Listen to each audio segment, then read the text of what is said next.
সেই অপারেশনের মাধ্যমে আমার কলিজার 2/3 কেটে আমার অপারেশন সাকসেস করা হয়। আমার একটি গুলি আমার পেট দিয়ে ঢুকে আমার নাড়ি বুড়ি ফুটা হয়ে আমার কলিজার ভিতরে আটকে থাকে। আসসালামু আলাইকুম ওয়া রাহমাতুল্লাহি ওয়া বারাকাতুহু।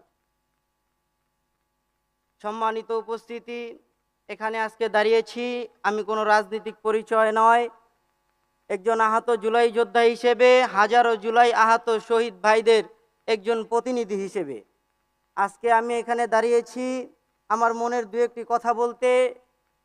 এমনকি আমার যেই আহত ভাইরা যারা পঙ্গুত্ব বরণ করেছেন, যারা কর্ম ক্ষমতা হারিয়েছেন, যারা জীবিকার তাগিদে মানুষের দ্বারে দ্বারে ঘুরতেছেন, আজকে তাদের নিয়ে দু একটি কথা বলতে চাই। আজকে যারা রাষ্ট্রের দায়িত্বে আছেন আপনারা মনোযোগ দিয়ে আমাদের কথাগুলি শুনবেন আশা করি।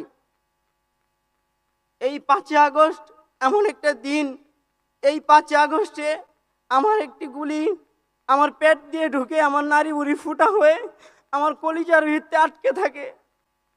সেই অপারেশনের মাধ্যমে আমার কলিজার 2/3 কেটে আমার অপারেশন সাকসেস করা হয়। মহান রব্বুল আলামিনের দরবার আমি লাখো কোটি শুকর ও সুজুদ যে মহান রব্বুল আলামিন আজকে আমাকে এই বিগত 24 সালের পরে 2026-এ এসে আপনাদের সামনে দাঁড়িয়ে আমার মনের দু একটি কথা বলার সুযোগ করে দিয়েছেন। এই মহান রব্বুল আলামিনের দরবারে আমি আরেকবার শুকর আদায় করে বলি আলহামদুলিল্লাহ। আমার যতগুলো আহত শহীদ ও জুলাই যোদ্ধা আহত ভাইরা আছেন যারা পঙ্গুত্ব বরণ করেছেন তাদের দিকে আপনারা একটু সুদৃষ্টিতে তাকাবেন। 5 আগস্ট একটি গুলি আমার জীবনকে বদলে দিয়েছে। সেই গুলির আঘাতে আমার কলিজার প্রায় 2/3 কেটে ফেলতে হয়। আমার পেটে 30টির অধিক সেলাই রয়েছে। আজও প্রতিটি দিন আমাকে সেই ক্ষতের যন্ত্রণা নিয়ে বাঁচতে হয়। কিন্তু এই কষ্টের চেয়েও আমার বড় বিশ্বাস, আমাদের আত্মত্যাগ কখনো বিস্তৃত যাবে না, আমাদের আত্মত্যাগ কখনো বৃথা যাবে না। আজ আমার সংসারের কয়েকটি কথা বলি। আমার উপরে আমার পুরো ফ্যামিলিটা ডিপেন্ডেড।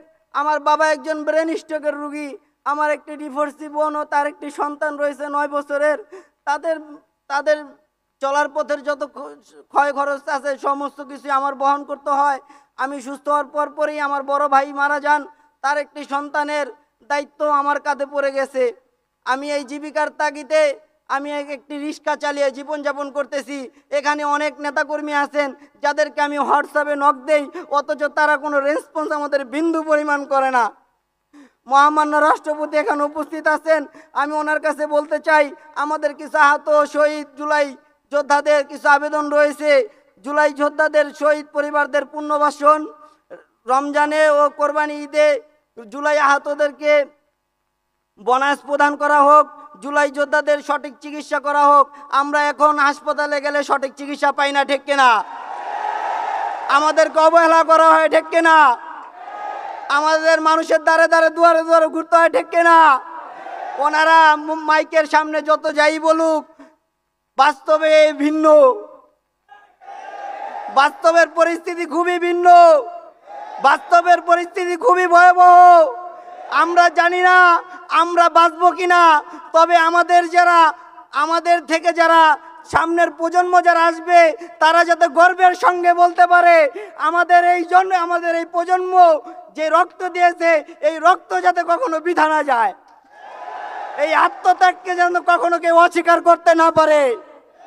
আমাদের সন্তানরা যাতে গর্বের সঙ্গে বলতে পারে আমার বাবা একজন জুলাই আহত জুলাই যোদ্ধা ছিল, আমার বাবা একজন জুলাই শহীদ ছিল।